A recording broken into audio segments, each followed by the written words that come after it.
Jam 3 pagi, aku terbangun karena suara gaduh. Ternyata ibu mertua dan adik iparku sedang membuang semua barang-barangku keluar rumah sambil tertawa puas. Mereka tidak tahu, dalam 5 jam, bukan aku yang akan menangis, tapi mereka. Karena, sebelum ceritanya dimulai, silahkan tulis di kolom komentar dari daerah mana saja teman-teman yang menonton cerita ini. Jangan lupa like dan subscribe agar channel ini bisa semakin berkembang dan bisa mempersembahkan cerita yang lebih menarik lagi. Suara itu yang pertama kali menarik Indi dari tidurnya. Bukan suara keras seperti petir atau barang pecah, melainkan suara yang lebih mengganggu, suara gesekan yang disusul bunyi debuman pelan, berulang-ulang. Awalnya, dalam kantuknya yang tebal, Indi mengira itu hanya mimpi atau mungkin kucing tetangga yang berkelahi di atap. Ia menarik selimutnya lebih erat, mencoba mengabaikannya dan kembali ke dalam kehangatan tidurnya. Namun, suara itu datang lagi, kali ini lebih jelas. Suara kain tebal yang diseret di lantai keramik, lalu bunyi, bruk, yang tertahan, seolah sesuatu yang berat namun empuk dilempar ke tanah. Jantung Indi mulai berdebar sedikit lebih cepat. Denny, suaminya, sedang bekerja di luar kota, dan di rumah besar ini hanya ada dirinya, ibu mertuanya Ita, dan Tika, adik iparnya. Rasa cemas yang dingin mulai merayapi punggungnya.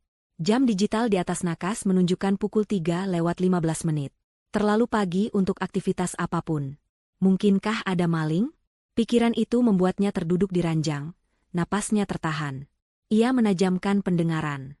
Kini ia bisa mendengar suara lain, suara tawa kecil yang tertahan, seperti orang yang berusaha tidak berisik namun gagal. Itu suara Tika. Disusul oleh bisikan tajam dan memerintah, suara Ibu Ita. Mereka berdua terbangun? Apa yang mereka lakukan jam 3 pagi? Dengan sangat perlahan, Indi menyingkap selimutnya. Kaki telanjangnya menyentuh lantai keramik yang dingin, membuatnya sedikit berjengit. Ia tidak menyalakan lampu kamar, takut membuat suara. Dalam kegelapan, ia berjalan menuju pintu, membukanya sedikit demi sedikit hingga celah yang cukup untuk melihat keluar. Lorong lantai 2 sepi dan gelap. Namun, cahaya remang dari lampu tangga menerangi ruang di bawah. Dari sanalah semua suara itu berasal. Dengan langkah sepelan mungkin, Indi menuruni tangga, hatinya berdebar-debar penuh firasat buruk. Setiap anak tangga yang dipijaknya terasa berderit, menambah kegelisahannya. Saat sampai di pertengahan tangga, pemandangan di ruang tamu membuatnya berhenti total. Napasnya tercekat di tenggorokan, dan seluruh tubuhnya terasa membeku. Pintu depan rumah terbuka lebar, membiarkan udara malam yang dingin masuk tanpa permisi. Di bawah cahaya lampu teras yang kekuningan, ia melihat dua sosok yang sangat dikenalnya. Ibu Ita dan Tika. Mereka tidak sedang menghadapi perampok. Mereka adalah sumber dari semua keributan itu. Di tangan Ibu Ita ada beberapa helai gaun terbaik milik Indi, gaun yang biasa ia pakai saat kencan dengan Denny. Tanpa ragu, ibu mertuanya itu melempar gaun-gaun itu keluar pintu, mendarat di atas tumpukan barang lain yang sudah lebih dulu teronggok di halaman berumput. Tika, adik iparnya, sedang berjongkok di depan lemari pajangan. Ia mengeluarkan koleksi tas tangan Indi satu persatu. Ia memandangi sebuah tas kulit berwarna krem, hadiah ulang tahun dari Denny 2 tahun lalu. Yang ini bagus juga, Bu. Sayang kalau dibuang, ujarnya sambil tertawa kecil. Jangan diambil, itu barang bekas dia. Nanti kamu ketularan sial. Buang saja semuanya, jangan ada yang tersisa. Ibu tidak mau melihat satupun jejak perempuan itu di rumah ini besok pagi, jawab Ibu Ita dengan suara ketus. Perut Indi terasa seperti diremas. Perempuan itu? Jejak? Apa maksud semua ini? Tika mengangkat bahu, lalu dengan gerakan malas ia melemparkan tas itu ke halaman, menyusul barang-barang lainnya. Koper, sepatu, bahkan bingkai-bingkai foto yang tadinya terpajang rapi di meja sudut. Sebuah bingkai perak berisi foto pernikahan Indi dan Denny dilempar Tika dengan sangat keras, hingga kacanya pecah berderai saat menyentuh paving block di dekat teras. Suara itu terdengar begitu nyaring di keheningan malam, namun Ibu Ita dan Tika hanya tertawa, seolah itu adalah sebuah lelucon yang sangat lucu. Mereka terlihat begitu menikmati pekerjaan mereka, begitu puas dengan setiap barang milik Indi yang mereka singkirkan dari rumah. Rumah yang selama ini Indi rawat dengan sepenuh hati. Indi berdiri mematung di tangga, tak mampu bergerak, tak mampu bersuara. Pikirannya kosong. Ini pasti mimpi buruk. Sebentar lagi ia akan terbangun di ranjangnya yang nyaman, dan semua ini akan hilang. Tapi dinginnya udara malam yang menusuk kulitnya terasa begitu nyata. Sakit di dadanya saat melihat barang-barang penuh kenangan itu diperlakukan seperti sampah terasa begitu nyata. Ia melihat Ibu Ita kembali masuk, berjalan menuju rak buku, dan mengambil beberapa tumpuk novel favorit Indi. Tanpa melihat isinya, ia mendorong tumpukan itu dengan kakinya keluar pintu. Sudah hampir semua, Bu. Tinggal yang di kamarnya saja. Lapor Tika, menyeka keringat di dahinya dengan punggung tangan, wajahnya berseri-seri penuh kemenangan. Bagus. Nanti saja urus yang di kamar. Biar besok pagi dia sendiri yang mengemas sisanya. Yang penting, semua barang utamanya sudah di luar. Biar para tetangga punya tontonan menarik besok, sahut Ibu Ita. Ada nada kejam dalam suaranya yang membuat darah Indi seolah berhenti mengalir. Ini direncanakan. Ini disengaja. Ini adalah sebuah pertunjukan. Indi tidak tahan lagi. Ia harus tahu apa yang terjadi. Dengan sisa-sisa tenaga yang bisa ia kumpulkan, ia melanjutkan langkahnya menuruni tangga. Suara langkah kakinya yang pelan akhirnya terdengar oleh mereka. Ibu Ita dan Tika menoleh serempak. Wajah mereka yang tadinya penuh tawa kemenangan, kini berubah menjadi ekspresi kaget sesaat, yang kemudian dengan cepat digantikan oleh seringai dingin dan tatapan merendahkan. Seolah mereka memang sudah menunggu Indi untuk muncul. Indi berhenti di anak tangga terakhir. Matanya menatap nanar pada dua perempuan di hadapannya, lalu beralih pada pintu yang terbuka dan tumpukan barang-barangnya di halaman. Ia membuka mulut, ingin bertanya, ingin berteriak, tapi tak ada suara yang keluar. Hanya isak tangis tertahan yang tercekat di kerongkongannya. Ia menatap ibu mertuanya, mencari secercah penjelasan, secercah penyesalan, atau apapun. Tapi yang ia temukan hanyalah kebencian yang murni. Ibu Ita melipat kedua tangannya di depan dada, menatap Indi dari ujung rambut hingga ujung kaki dengan tatapan menghina. Ia maju selangkah, postur tubuhnya angkuh dan penuh kuasa. Keheningan yang mencekam menyelimuti mereka selama beberapa detik, hanya dipecah oleh suara jangkrik dari halaman. Lalu, dengan senyum sinis yang terukir di bibirnya, Ibu Ita akhirnya membuka suara, memecah keheningan dengan kata-kata yang menusuk langsung ke jantung Indi. Oh, sudah bangun? Bagus. Biar kamu lihat sendiri, parasit sepertimu memang tempatnya di luar. Kata-kata itu menghantam Indi seperti tamparan keras di wajah. Parasit. Tempatnya di luar. Otaknya berusaha keras mencerna makna di balik kalimat kejam itu, namun yang ia rasakan hanyalah gelombang rasa sakit yang luar biasa. Air mata yang sejak tadi ditahannya akhirnya tumpah, mengalir deras membasahi pipinya. Dengan suara bergetar, ia akhirnya berhasil mengeluarkan pertanyaan yang terasa begitu berat di lidahnya. Ibu, Tika, apa salah saya? Kenapa? Kenapa kalian melakukan ini? Tanyanya, suaranya parau dan nyaris tak terdengar. Ia menatap kedua perempuan itu bergantian, berharap ini semua hanyalah kesalahpahaman yang mengerikan. Ibu Ita tertawa, tawa kering tanpa humor. Salah kamu? Kamu masih berani bertanya apa salahmu? Salahmu adalah lahir ke dunia ini. Salahmu adalah menjebak anakku, Denny, untuk menikahimu. Kamu pikir kami tidak tahu kalau kamu hanya mengincar hartanya? Kamu pikir kami bodoh? Tuduhan itu begitu tidak masuk akal hingga Indi merasa pusing. Mengincar harta Denny? Selama menikah, justru Indi yang sering menggunakan uang pribadinya dari hasil kerja lepas sebagai penulis konten untuk menutupi kebutuhan rumah tangga saat kiriman dari Denny terlambat. Ia tidak pernah meminta apapun. Ia hanya ingin menjadi istri yang baik dan menantu yang berbakti. Itu tidak benar, Bu. Saya tulus mencintai Mas Denny. Saya tidak pernah. Diam, bentak Ibu Ita, telunjuknya menuding lurus ke wajah Indi. Jangan sebut nama anakku dengan mulut kotormu itu.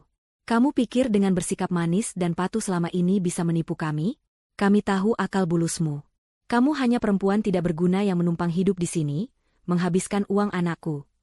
Tapi, Bu, rumah ini, Indi hendak mengatakan bahwa rumah ini juga rumahnya, tetapi Tika segera memotong dengan nada sinis.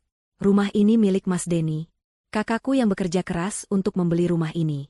Dan kamu? Kamu hanya menumpang di sini. Enak sekali hidupmu. Sudah saatnya penumpang gelap sepertimu ditendang keluar. Ujar Tika sambil melipat tangan di dada, meniru gaya angkuh ibunya. Setiap kata yang mereka ucapkan adalah fitnah yang dirancang untuk menyakitinya.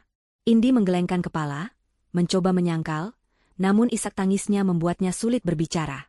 Ia merasa dunianya runtuh. Orang-orang yang seharusnya menjadi keluarganya, kini berdiri di hadapannya sebagai algojo. Di tengah keputusasaannya, satu-satunya harapannya adalah Denny. Denny pasti akan membelanya. Denny pasti tidak tahu apa-apa soal ini. Mas Denny, di mana Mas Denny? Dia tidak mungkin setuju dengan semua ini. Saya mau bicara dengannya, kata Indi, tangannya meraba-raba saku daster, mencari ponselnya.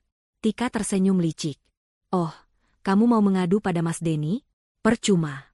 Justru Mas Denny sendiri yang menyuruh kami melakukan ini. Dia sudah muak denganmu. Jantung Indi serasa berhenti berdetak. Tidak mungkin.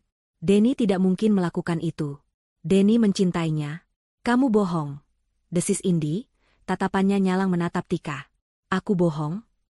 Tika mengeluarkan ponselnya dari saku celana tidurnya, jemarinya dengan cepat menari di atas layar. Lalu, ia membalikan layar ponsel itu ke arah Indi. Lihat ini baik-baik. Biar matamu terbuka lebar. Di layar ponsel itu, terpampang sebuah foto. Foto Denny yang sedang tersenyum sambil merangkul seorang perempuan asing yang cantik dan tampak lebih muda. Mereka terlihat sangat akrab, duduk di sebuah kafe yang mewah. Di bawahnya, ada tangkapan layar percakapan WhatsApp antara Tika dan Denny. Indi membaca pesan yang dikirim oleh nomor yang tersimpan dengan nama, Mas Denny. Tika, tolong bantu Mas. Usir saja perempuan itu dari rumah. Mas sudah tidak tahan lagi. Nanti Mas jelaskan semuanya kalau sudah pulang. Mas sudah menemukan penggantinya yang jauh lebih baik. Dada Indi terasa sesak. Seolah ada tangan tak kasat mata yang meremas jantungnya hingga hancur. Foto itu bisa saja direkayasa. Tapi percakapan itu, apakah Denny benar-benar menulis itu? Pria yang selama ini begitu lembut dan penuh kasih padanya? Pria yang selalu berkata bahwa Indi adalah satu-satunya untuknya? Tidak, ini tidak mungkin. Mas Denny tidak mungkin. Bisik Indi lirih, tubuhnya gemetar hebat. Ia harus mendengar langsung dari suaminya. Dengan tangan gemetar, ia mengeluarkan ponselnya dan mencari kontak Denny. Ia menekan tombol panggil, menempelkan ponsel itu ke telinga dengan penuh harap. 1 detik, 2 detik. Terdengar nada sambung sekali, lalu panggilan itu langsung mati. Di layar ponselnya tertera tulisan, panggilan ditolak.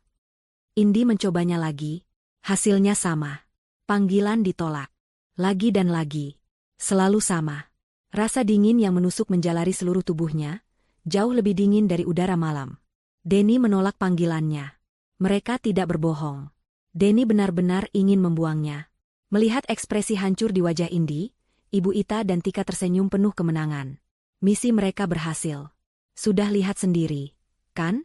Sekarang, angkat kakimu dari rumah ini. Bawa semua sampahmu itu dan jangan pernah kembali lagi. Perintah Ibu Ita dengan suara menggelegar. Ia maju dan mendorong bahu Indi dengan kasar. Indi terhuyung mundur, tenaganya seolah terkuras habis.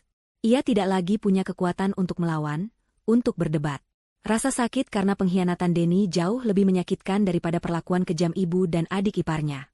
Dengan langkah gontai, ia berjalan keluar pintu, melewati barang-barangnya yang berserakan. Ibu Ita dan Tika tidak memberinya waktu.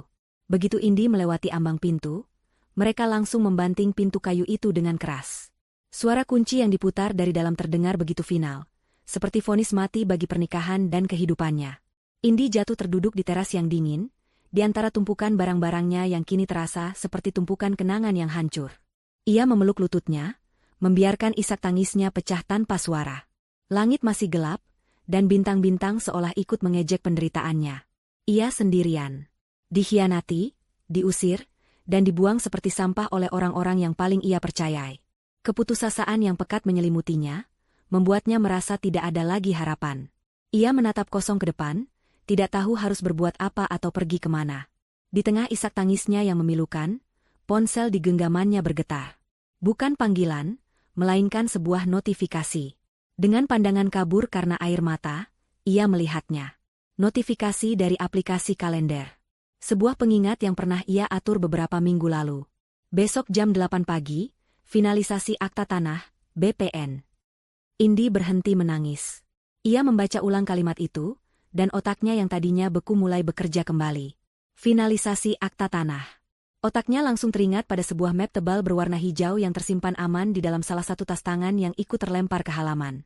Tas berisi dokumen-dokumen paling berharga miliknya. Ia mengangkat kepalanya, air mata masih membasahi pipinya, namun tatapan matanya tidak lagi menunjukkan keputusasaan. Rasa sakit itu masih ada, menggores hatinya begitu dalam. Tapi kini, di atas rasa sakit itu, tumbuh sesuatu yang baru. Sesuatu yang dingin, keras, dan penuh tekad. Mereka telah melakukan kesalahan terbesar dalam hidup mereka. Sisa malam itu Indi habiskan dalam keadaan setengah sadar. Ia tidak tidur, bahkan tidak memejamkan mata. Tubuhnya terduduk kaku di teras yang dingin, punggungnya bersandar pada dinding yang terasa lembab oleh embun. Dinginnya keramik merambat naik melalui telapak kakinya, menjalar ke seluruh tubuhnya, namun ia nyaris tidak merasakannya. Rasa dingin di dalam hatinya jauh lebih menusuk, jauh lebih membekukan. Setiap embusan angin malam terasa seperti sayatan, membawa serta aroma rumput basah dan kenangan-kenangan yang kini telah menjadi puing. Matanya menatap lurus ke tumpukan barang di hadapannya. Gaun sutra biru pemberian Denny saat ulang tahun pernikahan pertama mereka tersangkut di dahan semak bunga, berkibar-kibar pelan seperti bendera kekalahan. Di dekatnya, album foto tebal tergeletak terbuka, halamannya basah oleh embun, menampilkan foto-foto liburan mereka yang penuh tawa, wajah bahagia mereka kini ternoda oleh lumpur. Setiap benda memicu sebuah kenangan, dan setiap kenangan terasa seperti tusukan jarum. Namun, air matanya sudah kering. Yang tersisa hanyalah kekosongan yang hampa dan amarah yang membara pelan di dasar jiwanya, seperti bara api yang tersembunyi di bawah tumpukan abu. Pengingat dari kalender ponselnya tadi seolah menjadi sau yang menahannya agar tidak sepenuhnya tenggelam dalam lautan keputusasaan. Ia punya satu hal yang tidak mereka ketahui. Satu kebenaran yang akan mengubah segalanya. Kini, yang perlu ia lakukan hanyalah menunggu. Menunggu fajar, menunggu jam 8 pagi. Perlahan, warna langit di ufuk timur berubah dari hitam pekat menjadi nila, lalu ungu, dan akhirnya semburat jingga mulai melukis awan. Suara azan subuh yang syahdu terdengar dari kejauhan, panggilan yang biasanya menenangkan hatinya kini terdengar asing. Pagi datang, membawa serta cahaya yang akan menelanjangi penderitaannya di hadapan dunia. Dan benar saja, tak lama kemudian, kehidupan di komplek perumahan itu mulai menggeliat.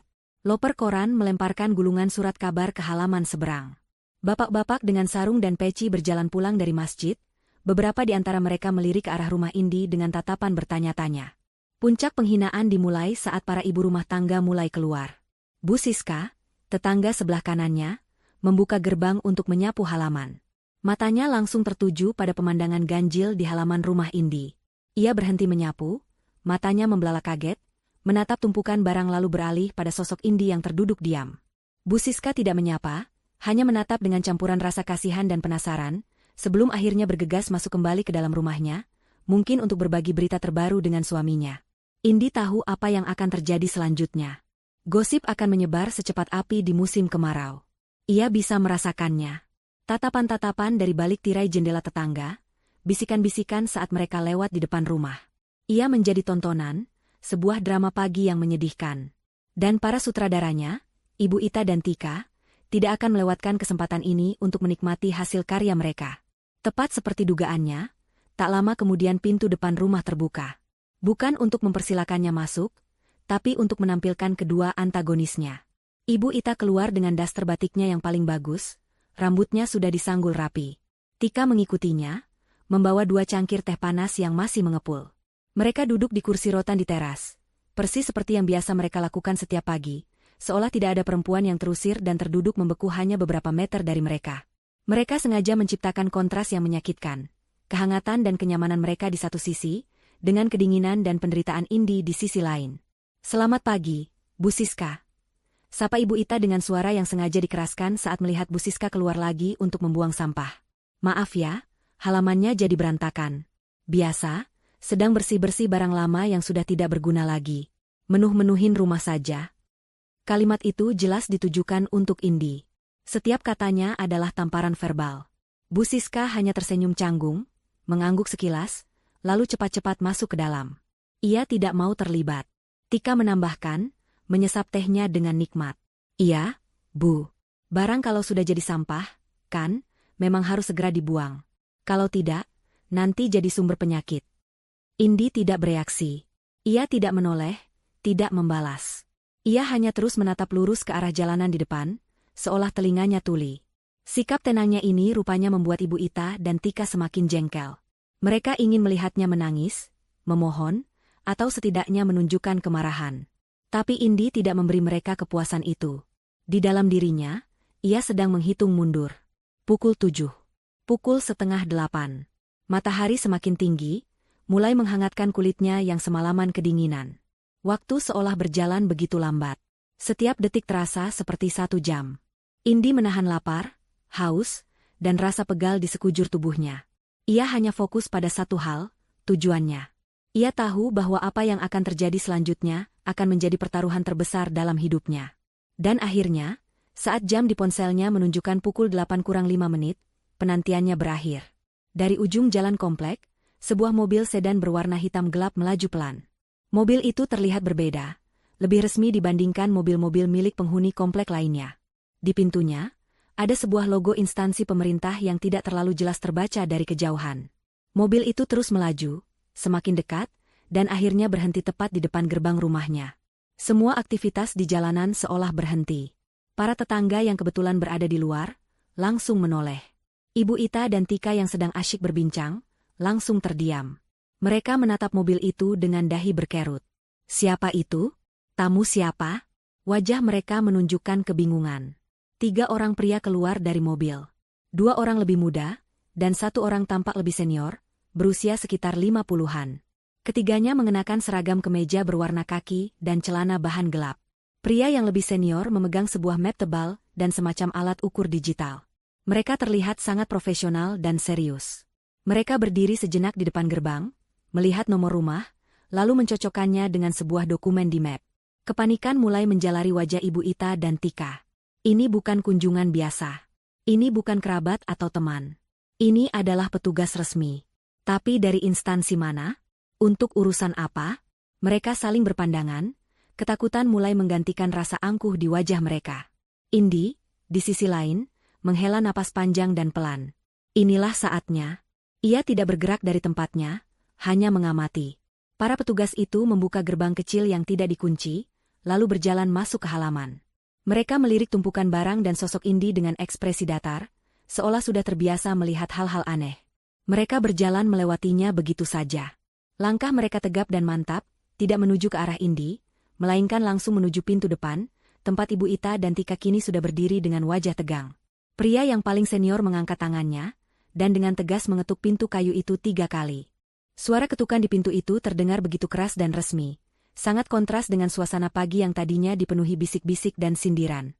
Ibu Ita, yang beberapa menit lalu masih duduk angkuh dengan cangkir tehnya, kini berdiri kaku di ambang pintu.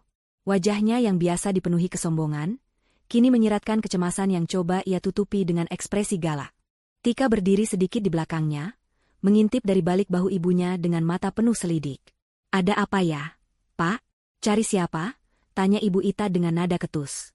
Ia berusaha terdengar berkuasa, seolah ialah pemilik rumah yang berhak menginterogasi setiap tamu yang datang. Pria yang lebih senior, yang tampaknya adalah pemimpin rombongan, menatap Ibu Ita dengan tenang. Wajahnya tidak menunjukkan emosi, hanya profesionalisme yang dingin. Selamat pagi, Bu. Maaf mengganggu waktunya. Kami dari Badan Pertanahan Nasional, Kantor Pertanahan Kota.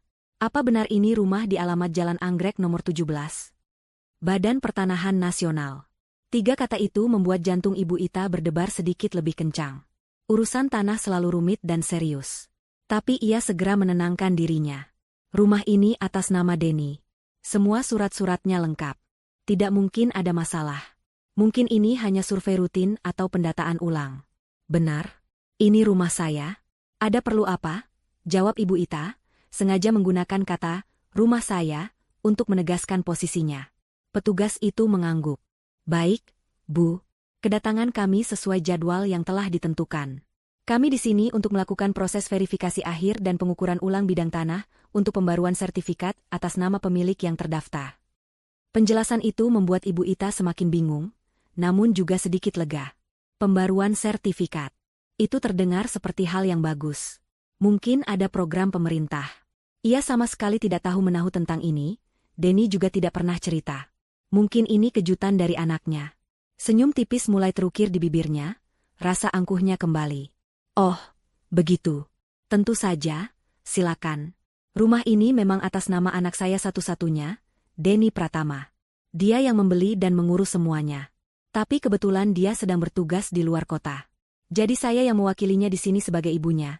Jelas Ibu Ita dengan bangga, melirik sekilas ke arah Indi seolah ingin berkata, lihat, bahkan pemerintah pun mengakui ini rumah anakku. Petugas itu mendengarkan penjelasan Ibu Ita dengan saksama. Setelah Ibu Ita selesai bicara, petugas itu tidak langsung merespons. Ia menunduk, membuka map tebal yang dibawanya, dan membolak-balik beberapa lembar kertas. Keheningan yang tercipta terasa begitu menegangkan.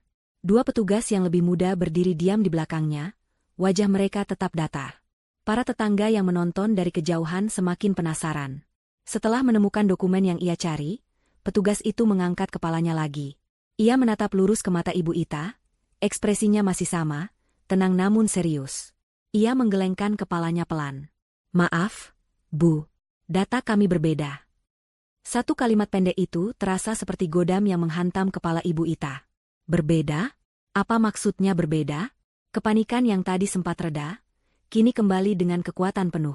Tika yang berdiri di belakangnya pun maju selangkah, wajahnya tegang. Berbeda bagaimana? Pak, tidak mungkin ada yang salah. Bapak jangan sembarangan, ya? Rumah ini sudah bertahun-tahun kami tempati. Semua tetangga tahu ini rumahnya Denny, anak ibu saya. Sergah Tika dengan suara melengking, berusaha membela. Petugas itu tidak terpengaruh oleh nada tinggi Tika. Ia tetap fokus pada Ibu Ita. Menurut data yang tercatat di sistem kami, akta jual beli, dan sertifikat hak milik asli yang terdaftar dengan nomor 01734/2018 atas properti ini, nama pemiliknya bukan Denny Pratama. Lalu siapa? Bentak Ibu Ita, kesabarannya sudah habis.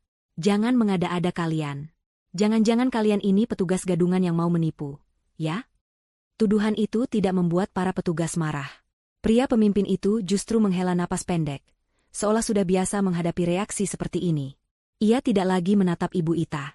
Pandangannya beralih, melewati ambang pintu, menyapu halaman yang berantakan, dan akhirnya berhenti pada satu titik. Pada sosok perempuan yang sejak tadi hanya diam mengamati dari teras. Sosok Indi. Indi merasakan tatapan petugas itu tertuju padanya.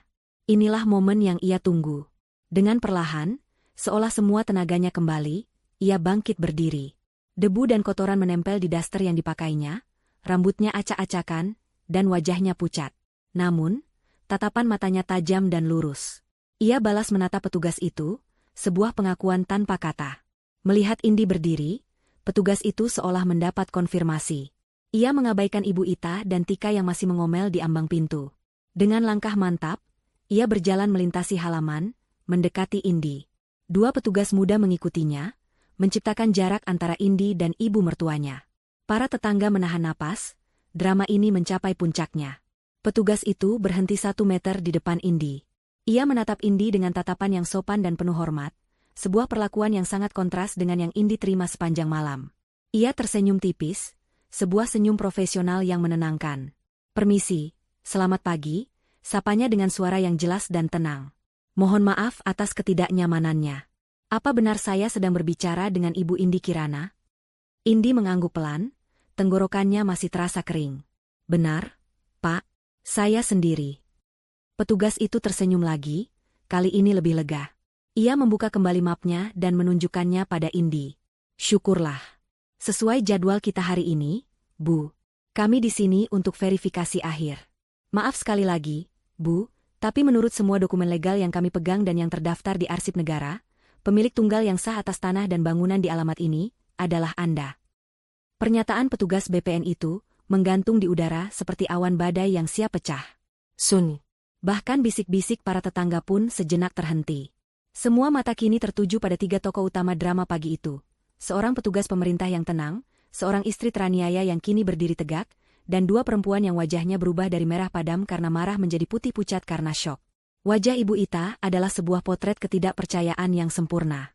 Mulutnya sedikit terbuka, matanya mengerjap beberapa kali seolah berharap pemandangan di depannya akan berubah.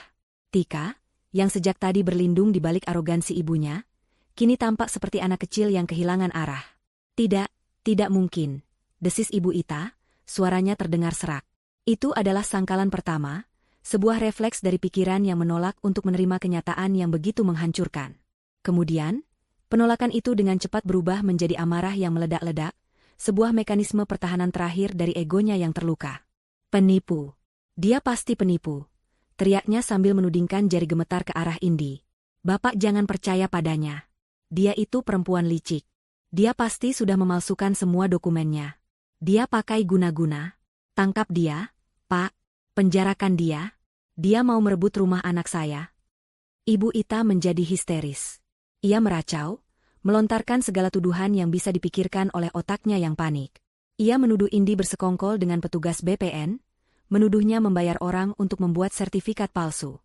Namun, teriakannya tidak lagi terdengar berkuasa. Itu adalah teriakan putus asa dari seseorang yang dunianya sedang runtuh di depan matanya sendiri. Para petugas BPN tetap tenang, tidak terintimidasi sedikitpun. Mereka sudah terlatih menghadapi sengketa dan reaksi emosional warga. Pemimpin rombongan itu hanya menatap Ibu Ita dengan ekspresi datar, membiarkannya mengeluarkan semua amarahnya hingga suaranya serak dan napasnya tersengal. Para tetangga yang menonton kini saling berpandangan dengan ekspresi yang berubah. Kemarahan Ibu Ita yang membabi buta justru membuat ceritanya semakin tidak bisa dipercaya. Di tengah kekacauan itu, Indi bergerak. Ia tidak membalas teriakan ibu mertuanya. Ia tidak perlu melakukannya. Dengan langkah yang mantap, ia berjalan menuju tumpukan barangnya.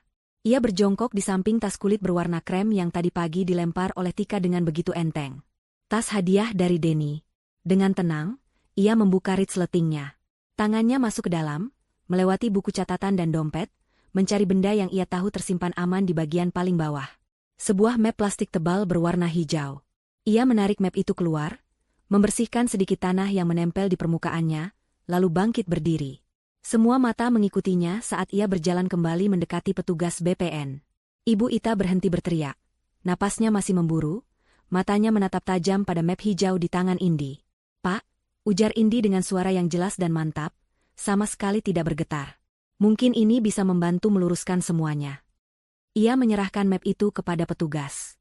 Pria itu menerimanya, membukanya, dan mengeluarkan isinya satu persatu di hadapan semua orang. Selembar sertifikat hak milik, SHM, asli yang masih terlihat baru. Selembar akta jual beli, AJB, dengan stempel notaris yang sah. Kartu tanda penduduk, KTP, atas nama Indi Kirana. Dan kartu keluarga, KK, yang menunjukkan statusnya sebagai istri dari Denny Pratama. Sambil petugas itu memeriksa keaslian setiap lembar dokumen, Indi akhirnya angkat bicara. Bukan kepada ibu mertuanya, tapi kepada petugas itu, namun dengan suara yang cukup keras agar semua orang di sana bisa mendengarnya. "Rumah ini adalah hadiah pernikahan dari almarhum kedua orang tua saya, Pak," Indi memulai ceritanya. Nadanya datar, tanpa emosi yang berlebihan, hanya fakta. "Ayah saya adalah orang yang sangat hati-hati. Sebelum meninggal, beliau berpesan agar aset ini diatasnamakan saya sepenuhnya. Bukan karena beliau tidak percaya pada suami saya, Denny, tapi sebagai bekal dan perlindungan untuk masa depan saya, sebagai anak perempuan satu-satunya. Beliau bilang, dunia ini keras. Nak, suamimu orang baik, tapi keluarga adalah cerita yang berbeda. Pegang ini untuk menjagamu." Indi berhenti sejenak, menarik napas dalam. "Saya dan suami saya, kami berdua sepakat untuk tidak menceritakan hal ini kepada keluarganya. Niat kami baik. Kami tidak ingin mereka merasa tidak nyaman atau berpikir saya pamer kekayaan. Saya hanya ingin diterima sebagai menantu dan istri, bukan karena apa yang saya miliki. Kami membiarkan mereka berpikir bahwa rumah ini dibeli oleh Denny, agar harga diri suami saya dan keluarganya tetap terjaga. Selama ini, saya diam dan menerima perlakuan mereka demi menjaga keharmonisan rumah tangga. Saya pikir, kesabaran saya akan dihargai. Ternyata, saya salah." Penjelasan itu, yang disampaikan dengan ketenangan dan kejujuran yang menusuk, membungkam semua orang. Para tetangga kini menatap Ibu Ita dan Tika dengan pandangan jijik dan mencemooh. Kebenaran terasa begitu gamblang dan menyakitkan. Mereka bukan hanya kejam, tapi juga tidak tahu terima kasih. Petugas BPN selesai memeriksa. Ia mengangkat kepalanya dan menatap lurus ke arah Ibu Ita, yang kini bersandar lemas di kusen pintu seolah seluruh tulangnya telah dilunakan. "Semua dokumen ini asli dan sah, Bu," kata petugas itu dengan suara tegas yang tidak menyisakan ruang untuk perdebatan. "Tanda tangan notaris, stempel BPN, nomor seri sertifikat, semuanya cocok dengan data induk yang kami miliki di kantor. Tidak ada keraguan sedikit pun. Kepemilikan properti ini secara hukum adalah 100% milik Ibu Indi Kirana." Palu vonis telah diketuk. Ibu Ita dan Tika tidak bisa berkata apa-apa lagi. Wajah mereka kosong, pikiran mereka tidak sanggup lagi memproses kekalahan telak ini. Namun, penderitaan mereka ternyata belum berakhir. Petugas itu kembali merogoh map tebalnya dan mengeluarkan selembar surat resmi lain dengan kop surat berwarna merah. "Baik, Bu Indi, urusan verifikasi kepemilikan sudah selesai. Namun ada satu tugas lagi yang harus kami laksanakan," ujarnya, kini beralih menatap Ibu Ita lagi. "Selain verifikasi, Kami juga ditugaskan oleh kantor pajak daerah untuk menyampaikan surat ini secara langsung. Ini adalah surat peringatan ketiga dan terakhir mengenai tunggakan pajak bumi dan bangunan atas properti ini. Petugas itu membuka surat tersebut. Tercatat di sini, PBB belum dibayarkan selama 3 tahun berturut-turut. Total tunggakan beserta dendanya adalah sebesar Rp21.400.000.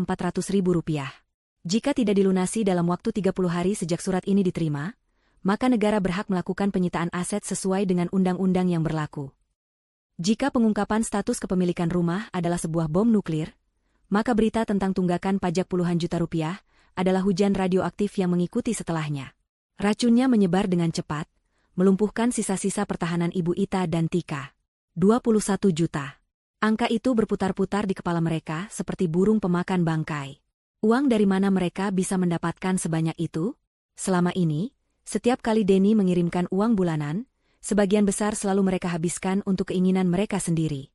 Arisan, belanja online, makan-makan di restoran mahal, semua demi menjaga gengsi mereka di lingkungan sosial. Urusan sepele seperti membayar pajak rumah selalu mereka abaikan, menganggap itu adalah tanggung jawab Indi atau Denny yang tidak perlu mereka pikirkan. Kepanikan yang sesungguhnya akhirnya meledak.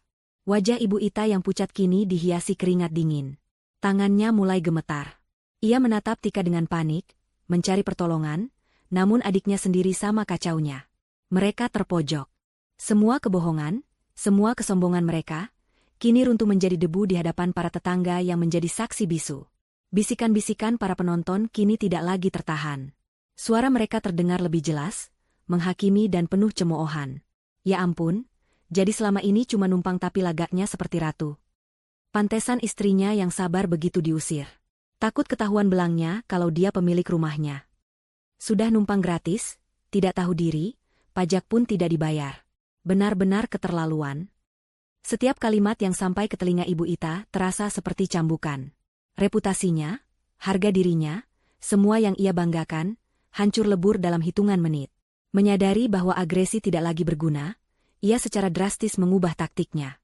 Dengan gerakan yang dibuat-buat, ia menjatuhkan dirinya ke lantai, mencoba meraih kaki Indi dengan air mata yang tiba-tiba mengalir deras.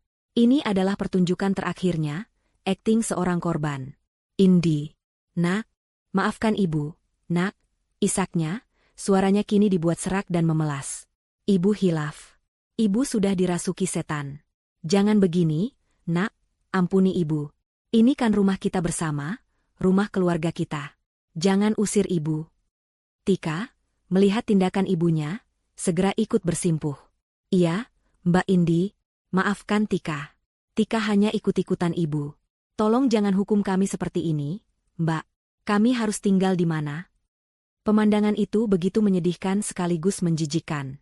Dua orang yang beberapa jam lalu menertawakan penderitaan Indi, kini menangis dan memohon belas kasihan di kakinya. Namun, bagi Indi, semua itu sudah terlambat. Hatinya yang tadinya penuh luka, kini telah mengeras menjadi baja. Ia menatap dingin pada dua perempuan yang bersimpuh di hadapannya. Dengan gerakan pelan namun tegas, Indi menarik kakinya dari jangkauan tangan Ibu Ita. Ia mundur selangkah, menciptakan jarak yang tak terjembatani di antara mereka. Rumah kita? Indi mengulang kata-kata itu dengan nada dingin yang menusuk. Beberapa jam yang lalu, Ibu bilang saya ini parasit yang tempatnya di luar. Beberapa jam yang lalu, Tika bilang saya ini penumpang gelap yang harus ditendang keluar. Kalian tertawa saat melempar foto pernikahan saya hingga pecah. Kalian menikmati setiap detik penghinaan yang saya rasakan. Sekarang, setelah kebenaran terungkap, tiba-tiba ibu ingat kalau saya ini, nak? Indi berhenti, membiarkan kata-katanya meresap. Rasa kekeluargaan itu sudah kalian buang ke halaman ini tadi malam, bersama dengan semua barang-barang saya. Jadi jangan pernah pakai kata itu lagi di hadapan saya. Wajah Ibu Ita dan Tika semakin pucat mendengar jawaban Indi yang tanpa ampun. Mereka sadar, drama air mata mereka sama sekali tidak berhasil. Indi yang mereka kenal, menantu pendiam dan penurut yang bisa mereka injak-injak sesuka hati, telah hilang. Yang berdiri di hadapan mereka kini, adalah seorang pemilik properti yang sah, seorang perempuan yang telah menemukan kembali kekuatannya. Setelah menegaskan posisinya pada mereka, Indi tidak lagi membuang waktu. Ia berbalik, mengabaikan kedua perempuan yang masih bersimpuh di lantai, dan kembali menghadap para petugas BPN yang sejak tadi menunggu dengan sabar. Ia menatap lurus pada pemimpin rombongan itu, postur tubuhnya kini tegak dan penuh percaya diri. Bapak-bapak petugas, ujarnya dengan suara yang lantang dan otoritatif, memastikan semua orang mendengarnya. Terima kasih banyak atas semua informasi dan bantuannya hari ini. Sangat mencerahkan. Sepertinya, selama ini saya telah tanpa sadar membiarkan ada penyewa ilegal yang tinggal di properti saya. Kata, penyewa ilegal, diucapkan dengan penekanan khusus, sebuah status baru yang ia sematkan pada ibu mertua dan adik iparnya.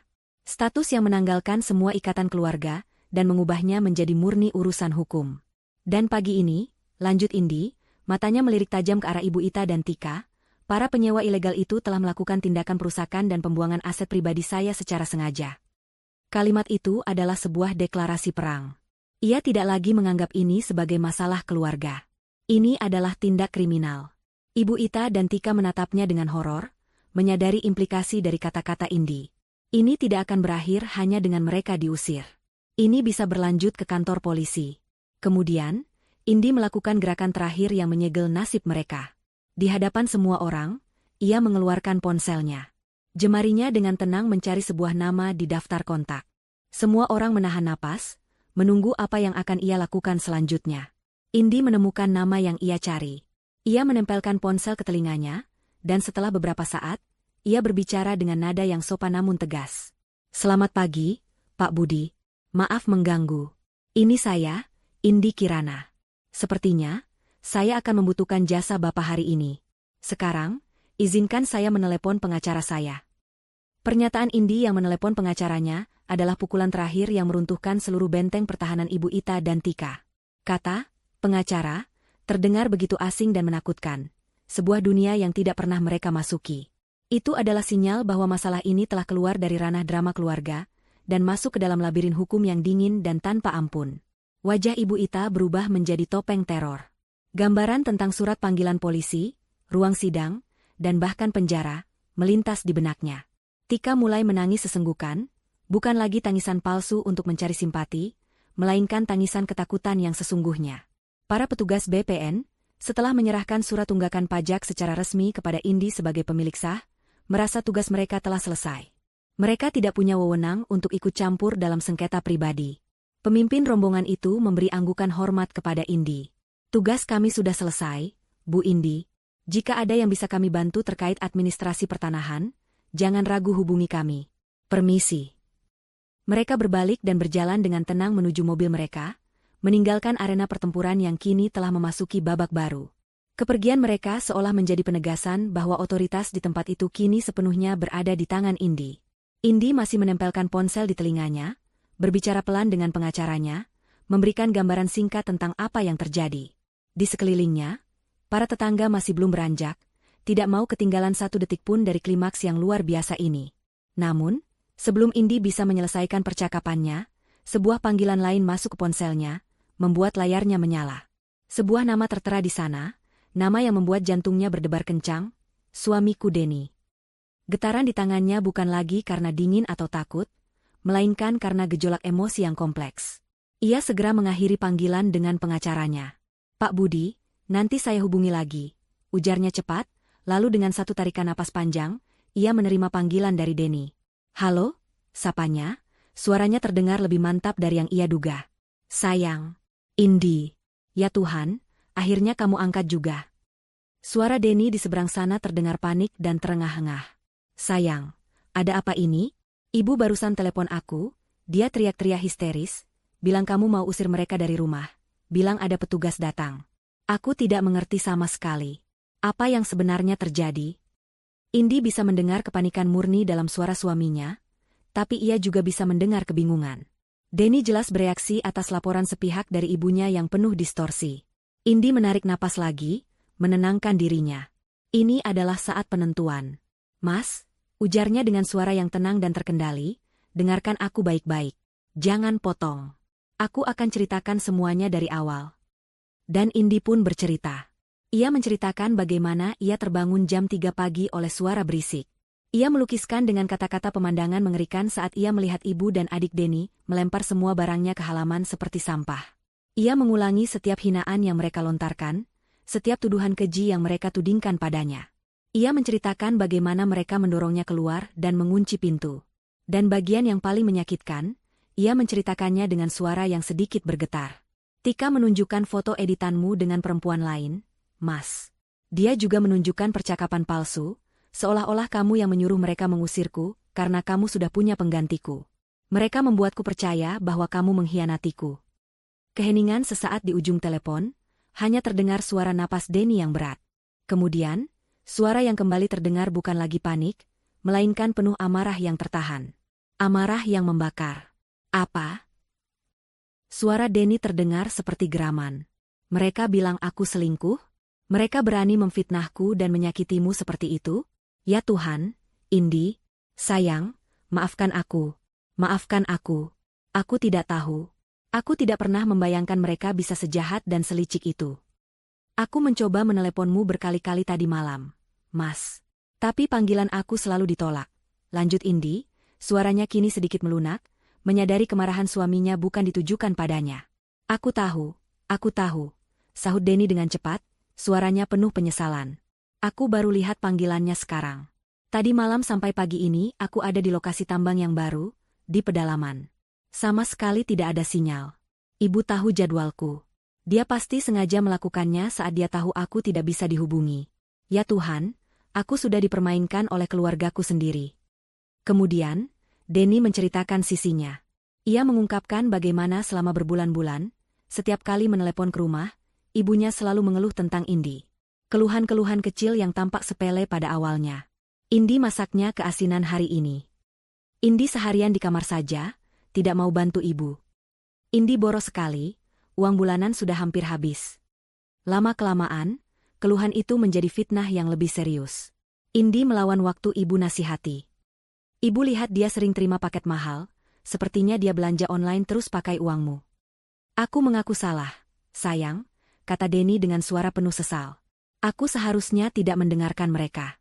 Aku mulai khawatir, tapi aku selalu percaya padamu. Aku hanya tidak menyangka bahwa semua itu adalah kebohongan yang dirancang untuk membuatku membencimu. Mereka mencoba meracuni pikiranku, meracuni pernikahan kita. Semuanya menjadi jelas sekarang. Ini adalah sebuah konspirasi keji yang telah direncanakan oleh Ibu Ita dan Tika. Mereka memanipulasi Denny dari jauh, sambil menindas Indi dari dekat. Tujuan mereka adalah memisahkan pasangan itu, agar mereka bisa sepenuhnya menguasai Denny dan semua yang ia miliki, yang ironisnya, ternyata bukan miliknya sama sekali. Lalu bagaimana dengan petugas BPN? Tanya Denny, masih mencoba menghubungkan semua kepingan teka-teki. Mereka datang untuk verifikasi akhir, Mas. Verifikasi akhir atas kepemilikan rumah ini, jawab Indi. Maksudmu? Mas, kata Indi dengan suara yang kini kembali kuat, rumah yang kita tinggali ini, sepenuhnya atas namaku. Hening lagi, kali ini lebih lama. Indi bisa membayangkan ekspresi kaget di wajah suaminya. Kemudian, ia mendengar suara tawa. Bukan tawa bahagia, melainkan tawa getir, tawa seseorang yang baru saja menyadari sebuah ironi yang luar biasa. Jadi selama ini mereka mengusirmu dari rumahmu sendiri? Tanya Denny, suaranya campuran antara takjub dan marah. Luar biasa. Benar-benar luar biasa. Kemarahan dalam suaranya kini mencapai puncaknya. Terdengar suara gaduh di seberang sana, seperti suara kursi yang didorong dengan kasar. Cukup. Aku sudah muak. Aku tidak peduli lagi dengan pekerjaan ini. Kamu jauh lebih penting, Indi. Aku pulang sekarang juga. Aku akan cari tiket pesawat pertama yang bisa aku dapatkan. Jangan pergi kemana-mana, sayang. Tunggu aku. Jangan biarkan mereka menyentuhmu atau barang-barang kita lagi. Aku bersumpah, mereka akan berhadapan langsung denganku. Aku di pihakmu, sayang. 100%. Selalu. Panggilan itu berakhir. Indi menurunkan ponsel dari telinganya. Beban terberat di hatinya seolah terangkat. Keraguan terakhirnya telah sirna. Suaminya tidak mengkhianatinya. Suaminya ada di pihaknya. Pernikahannya selamat. Pertarungan ini bukan lagi pertarungannya seorang diri. Ini adalah pertarungan mereka berdua. Ia mengangkat kepalanya. Matanya yang tadi sempat melembut saat berbicara dengan Denny, kini kembali menjadi dingin dan tajam saat menatap Ibu Ita dan Tika, yang masih menatapnya dengan ekspresi ngeri. Mereka pasti mendengar nada bicara Indi, dan tahu bahwa harapan terakhir mereka, bahwa Denny akan membela mereka, telah pupus. Indi berjalan mendekati mereka. Kekuatan baru mengalir di dalam dirinya. Ini bukan lagi hanya kekuatan seorang pemilik properti, tapi juga kekuatan seorang istri yang dicintai dan dibela oleh suaminya. Dengan dukungan penuh dari Denny yang mengalir seperti energi baru ke dalam dirinya, keraguan terakhir di hati Indi lenyap. Yang tersisa hanyalah kepastian dan ketegasan. Ia tidak akan lagi menunda. Ia tidak akan lagi menunjukkan belas kasihan.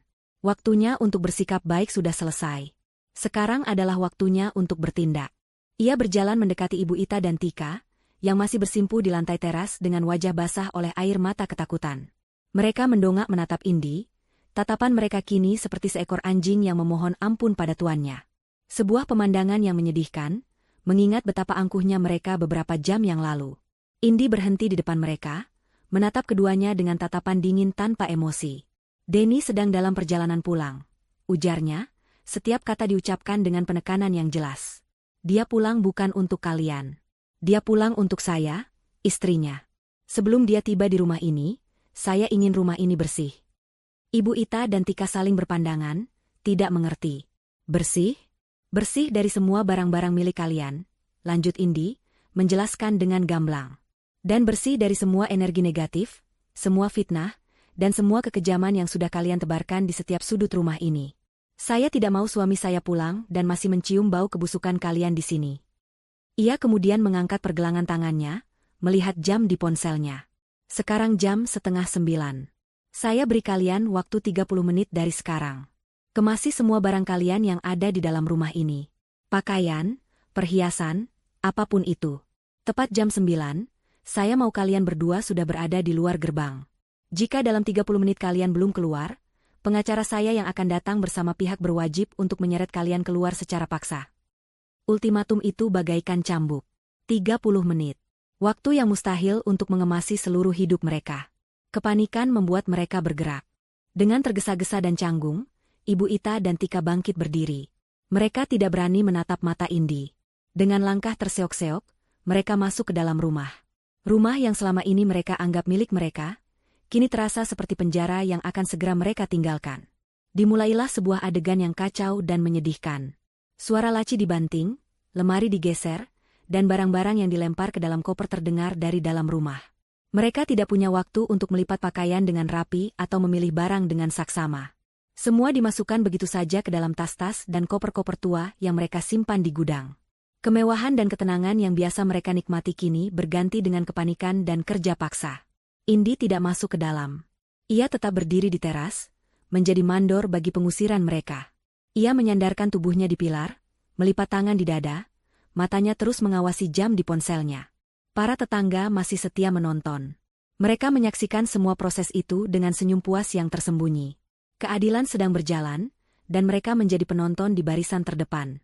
Di tengah hiruk-pikuk itu, Tika mencoba peruntungan terakhirnya. Ia menyelinap masuk ke kamar utama, kamar Indi dan Denny.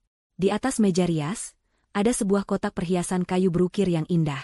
Isinya adalah koleksi perhiasan yang diberikan Denny kepada Indi selama bertahun-tahun, cincin, kalung, gelang.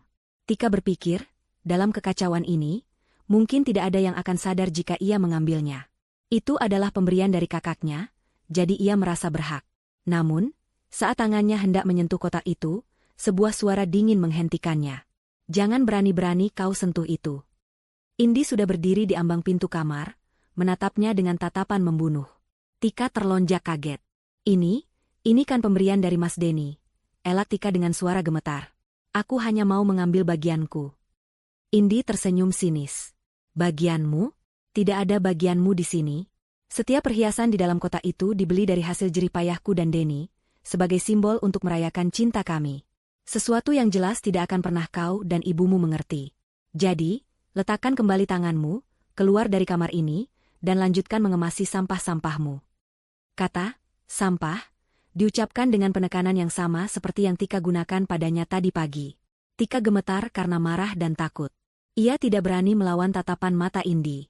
Dengan tangan hampa, ia berbalik dan keluar dari kamar itu dengan perasaan terhina. Indi kembali ke posnya di teras. Ia mulai menghitung mundur sisa waktu dengan suara yang cukup keras untuk didengar. Sisa waktu 15 menit. Suara di dalam rumah semakin panik. Sisa waktu 5 menit. Ibu Ita dan Tika mulai menyeret tas dan koper mereka keluar. Wajah mereka basah oleh keringat dan air mata, rambut mereka acak-acakan. Pemandangan yang sangat jauh dari citra agung yang selalu mereka tampilkan. 1 menit. Akhirnya, dengan napas terengah-engah, mereka berhasil membawa keluar barang terakhir. Mereka berdiri di halaman, di samping tumpukan koper dan tas mereka yang tampak menyedihkan. Pakaian menyembul keluar dari resleting yang tidak bisa ditutup rapat. Waktu habis, ujar Indi dengan nada final. Ia berjalan ke arah pintu depan, memegang kenopnya. Ia menatap Ibu Ita dan Tika untuk terakhir kalinya. Tidak ada lagi yang perlu dikatakan. Ia tidak mengucapkan selamat tinggal. Ia hanya masuk ke dalam, dan menutup pintu kayu itu dengan suara, klik, yang mantap. Ia memutar semua kunci yang ada. Kunci atas, kunci bawah, dan grendel pengaman. Di luar, Ibu Ita dan Tika berdiri terpaku. Pintu itu kini tertutup rapat untuk mereka. Selamanya. Mereka memandang berkeliling, pada para tetangga yang menatap mereka tanpa simpati. Mereka kini benar-benar sendirian, tanpa rumah, tanpa uang, dan tanpa harga diri. Mereka resmi menjadi gelandangan, terusir dari surga palsu yang mereka ciptakan sendiri. Pintu kayu yang kokoh itu tertutup dengan bunyi, klik, yang final. Bunyi putaran kunci dan grendel yang digeser dari dalam terdengar begitu nyaring, menjadi musik pengiring bagi akhir dari sebuah era. Bagi Ibu Ita dan Tika, suara itu adalah lonceng kematian bagi kehidupan nyaman dan penuh kepalsuan yang telah mereka jalani. Mereka berdiri mematung di luar gerbang, di samping tumpukan koper dan tas mereka yang tampak kumuh dan menyedihkan. Rumah megah yang selama ini menjadi panggung sandiwara mereka, kini berdiri angkuh dan tak terjangkau, seolah menjadi monumen bagi kekalahan mereka. Keheningan yang canggung menyelimuti. Para tetangga, setelah menyaksikan adegan pengusiran yang dramatis itu, mulai membubarkan diri satu persatu. Bukan karena mereka kehilangan minat, tetapi karena pertunjukan utamanya telah selesai. Mereka kembali ke rumah masing-masing, membawa serta cerita terpanas yang akan menjadi topik pembicaraan di lingkungan itu selama berbulan-bulan. Tatapan terakhir yang mereka berikan pada Ibu Ita dan Tika adalah campuran antara cemoohan dan rasa puas. Tidak ada setitik pun simpati. Ditinggal berdua di pinggir jalan, Ibu Ita dan Tika akhirnya merasakan kenyataan yang sesungguhnya. Mereka kini tunawisma. Rasa syok perlahan berganti menjadi kepanikan yang dingin. Bu, kita harus kemana? Tanya Tika dengan suara gemetar, air matanya kembali mengalir. Kita tidak punya tempat tujuan. Ibu Ita tidak menjawab. Otaknya bekerja keras, memutar semua kemungkinan. Ia tidak mungkin tinggal di jalanan. Gengsinya terlalu tinggi untuk itu. Ia harus mencari pertolongan. Dengan tangan gemetar, ia mengeluarkan ponselnya. Ia membuka daftar kontaknya, mencari nama-nama yang ia anggap sebagai teman dekat, anggota geng arisannya, atau kerabat yang sering ia pameri kekayaan palsunya. Pilihan pertamanya jatuh pada Bu Ratna, ketua arisan sosialita mereka. Ia menekan tombol panggil. Setelah beberapa nada sambung, panggilan itu dijawab. Halo, Ratna, sapa Ibu Ita, berusaha membuat suaranya terdengar normal. Oh, halo, Ita. Ada apa? Suara Bu Ratna terdengar aneh, sedikit menjaga jarak. Berita rupanya menyebar lebih cepat dari api. Begini, Erate, aku lagi ada sedikit masalah di rumah. Boleh tidak aku dan Tika menginap di rumahmu untuk 1 atau 2 malam saja? Pinta Ibu Ita, menelan ludah dan harga dirinya. Terdengar helaan napas di seberang sana. Aduh, Ita, maaf sekali. Bukannya tidak mau bantu. Tapi suamiku lagi sakit keras ini, butuh istirahat total. Rumah sedang tidak bisa terima tamu. Maaf ya. Tanpa menunggu jawaban, Bu Ratna langsung menutup telepon. Ibu Ita menatap layar ponselnya dengan nanar. Alasan. Ia tahu itu hanya alasan. Ia mencoba lagi, menelepon adiknya sendiri yang tinggal di pinggir kota. Hasilnya sama. Maaf, Mbak Yu. Rumahku lagi direnovasi, berantakan sekali. Tidak mungkin bisa ditinggali. Telepon ditutup. Satu persatu, semua pintu yang ia pikir terbuka untuknya, kini tertutup rapat. Tak seorang pun mau menolongnya. Tak seorang pun mau terseret ke dalam masalahnya. Ia dan Tika kini seperti wabah penyakit yang dijauhi semua orang. Tidak ada yang mau menolong kita. Bu, isak Tika, keputusasaannya mencapai puncak. Ibu Ita menjatuhkan ponselnya ke pangkuan. Wajahnya yang keriput tampak 10 tahun lebih tua. Energi dan kebencian yang tadi pagi begitu meluap-luap, kini telah menguap tak bersisa. Yang ada hanyalah kekosongan dan penyesalan yang terlambat. Mereka terduduk lesu di atas koper mereka di tepi jalan, seperti 2 pengungsi yang terdampar di negeri asing. Matahari mulai terasa menyengat, debu jalanan beterbangan, dan suara klakson kendaraan menjadi musik latar bagi penderitaan mereka. Saat mereka sedang meratapi nasib, sebuah mobil minibus berwarna perak yang tidak memiliki ciri khas apapun berhenti beberapa meter dari mereka. Jendelanya gelap, membuat mereka tidak bisa melihat siapa yang ada di dalamnya. Pintu geser mobil itu terbuka, dan 3 orang pria berbadan tegap dengan wajah keras turun dari mobil. Mereka tidak mengenakan seragam, hanya kaos oblong biasa dan celana jeans, namun aura mereka terasa mengintimidasi. Ketiga pria itu berjalan mendekati Ibu Ita dan Tika. "Permisi," sapa salah satu pria yang tampaknya menjadi pemimpin. Suaranya berat dan datar. "Apa benar ini dengan Ibu Ita Sumarni?" Ibu Ita mendongak dengan waspada. "Iya, saya sendiri. Ada apa ya?" Pria itu tersenyum tipis. Senyum yang sama sekali tidak ramah. "Syukurlah kalau begitu. Kami jadi tidak perlu repot-repot mencari lagi. Kenalkan, Bu, kami dari Koperasi Simpan Pinjam, Maju Jaya. Kami datang untuk menagih janji." Jantung Ibu Ita serasa jatuh ke perutnya. Koperasi Maju Jaya. Ia ingat nama itu. Beberapa bulan lalu, ia meminjam uang dalam jumlah besar dari mereka. Uang itu ia gunakan untuk membeli tas bermerek edisi terbatas agar bisa pamer di arisan, dan sebagian lagi ia berikan pada Tika untuk menutupi kerugian akibat investasi bodong yang diikutinya. Ia berjanji akan membayarnya saat Denny mengirim bonus akhir tahun, sebuah bonus yang tidak pernah ada. Saya belum punya uang sekarang, Pak," jawab Ibu Ita dengan suara terbata-bata. "Tolong beri saya waktu lagi." Pria itu menggeleng. "Waktu Ibu sudah habis. Surat peringatan sudah kami kirim 3 kali, tapi tidak pernah ada tanggapan.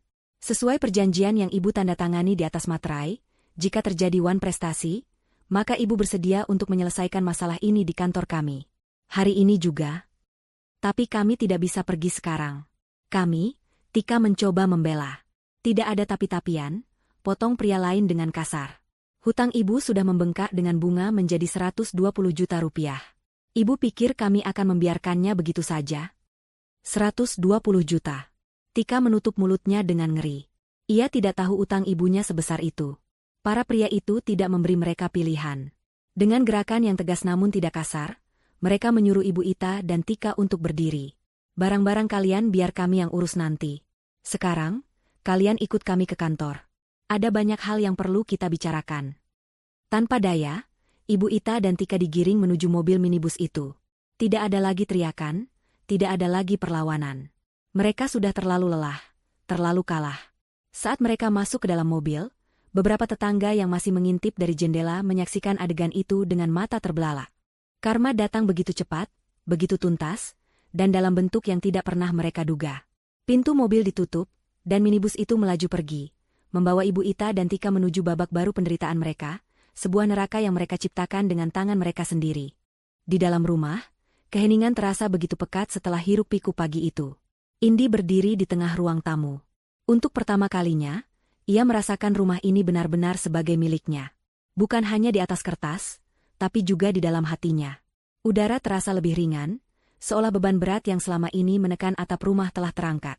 Namun, jejak-jejak pertempuran masih tersisa. Ada aura negatif dan kenangan buruk yang menempel di dinding. Hal pertama yang Indi lakukan adalah berjalan ke setiap sudut rumah dan membuka semua jendela lebar-lebar. Ia membiarkan sinar matahari masuk tanpa halangan, membiarkan angin segar berembus, meniup keluar semua sisa-sisa kepahitan. Ia ingin membersihkan rumah ini secara harfiah dan kiasan. Ia mengambil sapu dan mulai membersihkan debu-debu yang ditinggalkan oleh kepergian tergesa-gesa ibu mertua dan adik iparnya. Ia bekerja tanpa lelah. Setiap gerakan menyapu dan mengepel terasa seperti sebuah ritual penyucian. Setelah bagian dalam rumah terasa bersih, ia menghadapi tantangan terakhir, tumpukan barang miliknya di halaman. Ia melangkah keluar, menatap onggokan kenangan itu.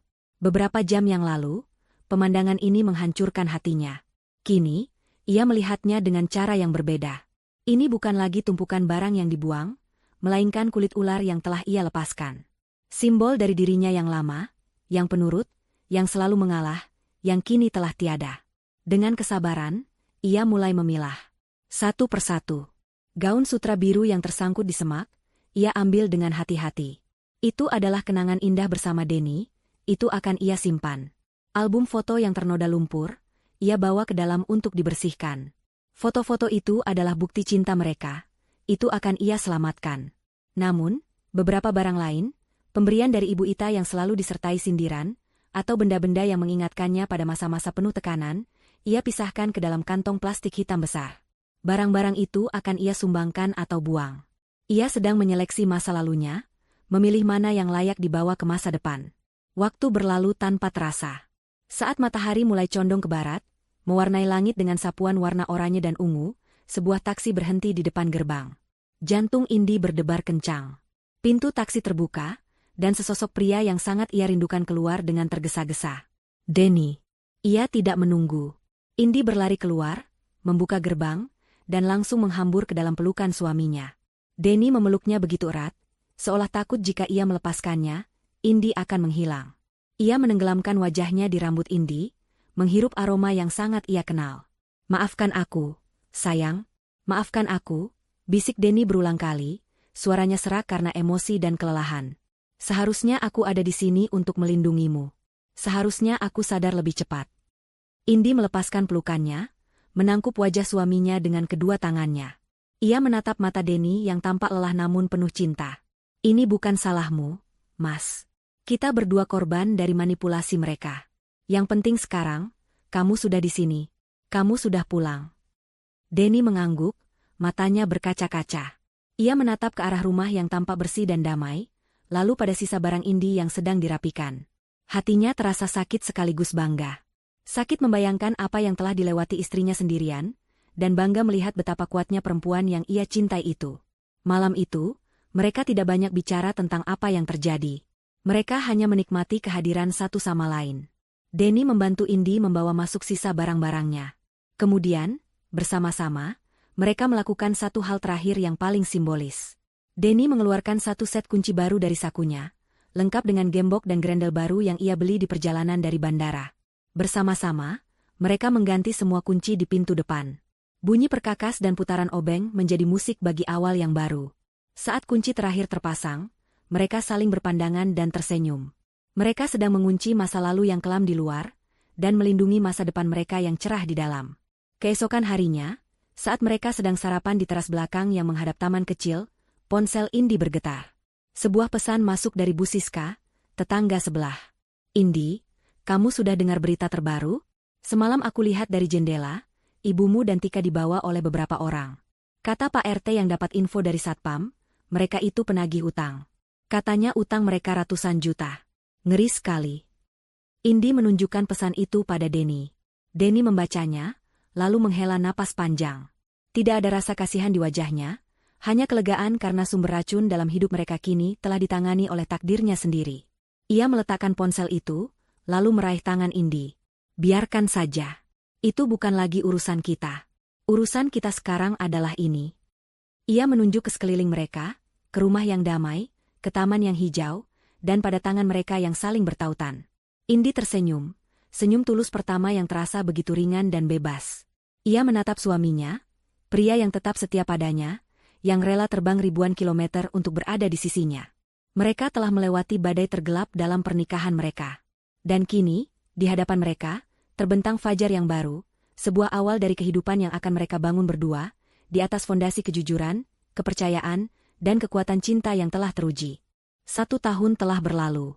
Di sebuah sore yang cerah di akhir pekan, aroma harum bunga melati dan teh melati yang baru diseduh menguar di udara, berpadu dengan wangi tanah basah setelah disiram. Di halaman depan rumah nomor 17, pemandangannya sangat jauh berbeda dari pagi yang kelam setahun yang lalu. Rumputnya kini terpangkas rapi, dihiasi petak-petak bunga aneka warna yang ditanam dengan penuh curah. Di tempat di mana dulu barang-barang Indi teronggok seperti sampah, kini berdiri sebuah ayunan taman dari kayu jati yang kokoh, tempat favoritnya untuk membaca buku. Indi duduk di ayunan itu, mendorongnya pelan dengan ujung kakinya, sementara Denny berlutut di dekat petak mawar, dengan telaten memangkas daun-daun yang kering. Mereka bekerja dalam keheningan yang nyaman, sebuah ritme padu yang telah mereka bangun selama setahun terakhir. Rumah itu terasa hidup kembali. Dindingnya telah dicat ulang dengan warna krem yang hangat, perabotannya banyak yang diganti, dan yang terpenting, setiap sudutnya kini dihiasi oleh foto-foto perjalanan mereka berdua, mengabadikan senyum dan tawa yang tulus. Tidak ada lagi jejak, bahkan bayangan, dari para penghuni sebelumnya. "Sayang, lihat," ujar Denny sambil mengangkat sekuntum mawar merah yang baru mekar sempurna. "Cantik sekali, kan? Sama sepertimu." Indi tertawa kecil, pipinya bersemu merah. Gombalan Denny tidak pernah berubah, tapi selalu berhasil membuatnya bahagia. Bisa saja kamu, Mas. Sini, istirahat dulu, aku sudah buatkan teh. Denny bangkit, membersihkan tangannya yang kotor di celana kerjanya, lalu duduk di samping Indi di ayunan. Ia mengambil cangkir teh yang disodorkan istrinya, menyesapnya perlahan sambil menatap rumah mereka. Rasanya masih seperti mimpi, ya, gumam Denny pelan. Melihat rumah ini begitu damai. Melihatmu tersenyum begitu lepas. Aku masih sering merasa bersalah kalau teringat betapa aku hampir saja gagal melindungimu. Indi meletakkan kepalanya di bahu Denny, tangannya menggenggam erat lengan suaminya. SSST, bisiknya lembut. Kita sudah sepakat untuk tidak membahas itu lagi. Itu bukan salahmu. Dan kamu tidak gagal. Kamu pulang, Mas. Kamu memilihku. Itu yang terpenting. Kita melewati badai itu bersama-sama, dan sekarang kita jauh lebih kuat. Itu benar. Setahun terakhir adalah tahun penyembuhan. Awalnya tidak mudah. Ada malam-malam di mana Indi masih terbangun karena mimpi buruk. Ada saat-saat di mana Denny diliputi rasa bersalah yang begitu besar terhadap keluarganya, sebuah konflik batin antara kewajiban seorang anak dan tanggung jawab seorang suami. Mereka banyak bicara, menangis bersama, dan saling menguatkan. Mereka bahkan menemui konselor pernikahan untuk membantu memproses trauma yang begitu kompleks. Perlahan tapi pasti, luka mereka sembuh, digantikan oleh ikatan yang lebih dalam dan pemahaman yang lebih utuh tentang arti sebuah kemitraan. Mereka belajar bahwa keluarga bukanlah sesuatu yang didefinisikan oleh darah, melainkan oleh cinta, rasa hormat, dan kesetiaan. Dan keluarga inti mereka adalah mereka berdua. Titik. Ngomong-ngomong soal masa lalu, ujar Denny tiba-tiba, kemarin sepupuku dari kampung, Rian, menelepon. Indi mengangkat kepalanya. Rian adalah salah satu kerabat jauh yang dulu cukup dekat dengan Ibu Ita. Dia cerita tentang Ibu dan Tika, lanjut Denny dengan nada berat. Indi diam, menunggu suaminya melanjutkan. Ia tidak pernah lagi mencari tahu kabar tentang mereka. Baginya, bab itu sudah ditutup. Namun, ia tahu Denny, di lubuk hatinya yang paling dalam, sesekali masih bertanya-tanya. Setelah mereka dibawa oleh para penagih utang itu, Denny memulai, matanya menatap kosong ke kejauhan, semua aset ibu yang tersisa, perhiasan-perhiasan tua dan sepetak tanah warisan kecil di desa, terpaksa dijual untuk menutupi utang. Itu pun masih kurang. Sisa utangnya entah bagaimana ceritanya. Mereka benar-benar tidak punya apa-apa lagi. Awalnya ibu mencoba tinggal dengan adiknya, tanteku. Tapi kau tahu sendiri sifat ibu. Bahkan dalam keadaan terpuruk pun, dia masih mencoba mengatur dan mengeluh. Hanya bertahan 2 bulan sebelum akhirnya mereka bertengkar hebat dan ibu disuruh pergi. Setelah itu, dia berpindah-pindah dari satu rumah kerabat ke rumah kerabat lain. Tidak ada yang mau menampungnya lama. Rian bilang, terakhir kali dia lihat, ibu tampak sangat kurus dan tua. Tidak ada lagi sisa-sisa kejayaan masa lalunya. Indi mendengarkan tanpa menyela. Tidak ada rasa puas di hatinya, hanya kehampaan. Ternyata melihat orang yang pernah menyakitimu hancur tidak terasa semenyenangkan yang dibayangkan. Lalu Tika? Tanya Indi pelan. Denny menghela napas. Tika lebih parah. Tanpa ibu yang bisa diandalkan dan tanpa diriku yang bisa dimanfaatkan, dia terpaksa bekerja. Untuk pertama kali dalam hidupnya. Dia tidak punya ijazah tinggi, tidak punya keahlian apa-apa. Kata Rian, dia sekarang kerja di sebuah pabrik garmen di pinggiran kota. Gajinya kecil, kerjanya berat. Semua teman-teman sosialitanya sudah menjauhinya. Dia hidup sendirian di kamar kos yang sempit. Dia pernah mencoba menghubungiku beberapa kali, meminta uang. Tapi panggilannya tidak pernah kuangkat. Keheningan kembali menyelimuti mereka. Denny menatap Indi, matanya mencari pemahaman. Apa aku salah, sayang? Apa aku sudah menjadi anak dan kakak yang durhaka karena membiarkan mereka seperti itu? Indi menggeleng tegas. Ia menangkup wajah suaminya lagi, memaksanya untuk menatap matanya. Mas, dengarkan aku. Durhaka itu jika kamu meninggalkan orang tua yang tulus menyayangimu. Ibumu dan adikmu, mereka tidak pernah tulus padamu, apalagi padaku. Mereka hanya memandangmu sebagai sumber uang dan status. Mereka mencoba menghancurkan kebahagiaanmu, menghancurkan pernikahan kita. Keputusanmu untuk menjaga jarak dan melindungi keluarga kita yang sekarang adalah keputusan yang tepat. Itu bukan durhaka, itu adalah kebijaksanaan. Kamu sudah memilih untuk memutus lingkaran racun itu, dan aku sangat bangga padamu. Kata-kata Indi seolah mengangkat beban terakhir dari pundak Denny. Ia tersenyum, senyum yang tulus dan lega. Ia mengecup kening istrinya lama. "Terima kasih," bisiknya. "Terima kasih sudah menjadi kompas dalam hidupku." Mereka kembali bersandar di ayunan, kali ini dengan perasaan yang lebih ringan. Matahari perlahan terbenam, melukis langit dengan warna keemasan. Masa lalu telah dibicarakan, dituntaskan, dan akhirnya dilepaskan. Itu bukan lagi hantu yang menghantui mereka, melainkan hanya sebuah bab gelap dalam buku kehidupan mereka yang telah mereka tutup rapat-rapat. "Mas," kata Indi sambil tersenyum. "Kayaknya petak di sebelah mawar itu masih kosong. Besok kita tanami bunga matahari, ya? Biar rumah kita semakin cerah." Denny tertawa. "Ide bagus. Dan nanti kalau anak kita sudah lahir, kita buatkan dia rumah pohon di pojok sana." Indi tersenyum semakin lebar, tangannya tanpa sadar mengelus perutnya yang masih rata. Masa depan. Itulah yang kini terbentang di hadapan mereka. Cerah, penuh harapan, dan sepenuhnya milik mereka untuk ditulis bersama.